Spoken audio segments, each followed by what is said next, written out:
People should be paying attention to what's happening in France. The French system is decaying, verging on collapse. They can't get any kind of major reforms through. Finally, President Macron, in a moment of desperation, the French have the youngest retirement age in Europe. It started at 60 right after World War II. It's now 62.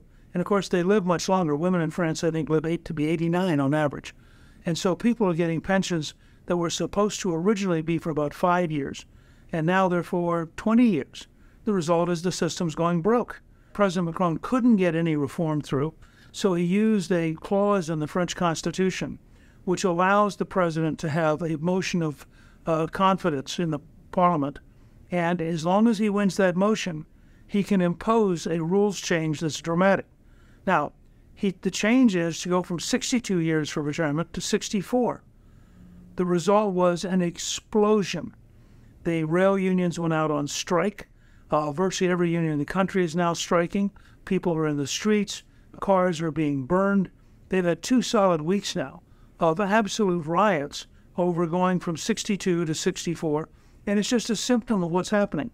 The French economy is collapsing. They are rapidly running out of money. The cost of food is rising dramatically. People are not safe, and that doesn't count the areas where they have huge numbers of illegal immigrants who live in neighborhoods that are called no-go zones because they're so dangerous. The police won't go in unless they basically have a military-scale reinforcement because it's just literally going to explode with violence.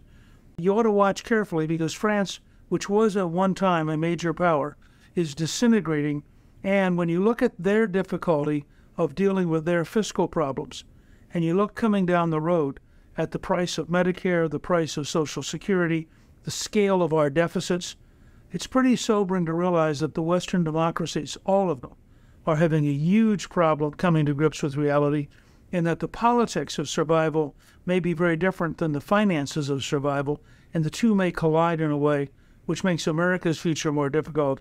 And if you watch France, it's a very sobering study in what happens when the political system breaks down. People no longer trust their government, and they literally can't solve their problems.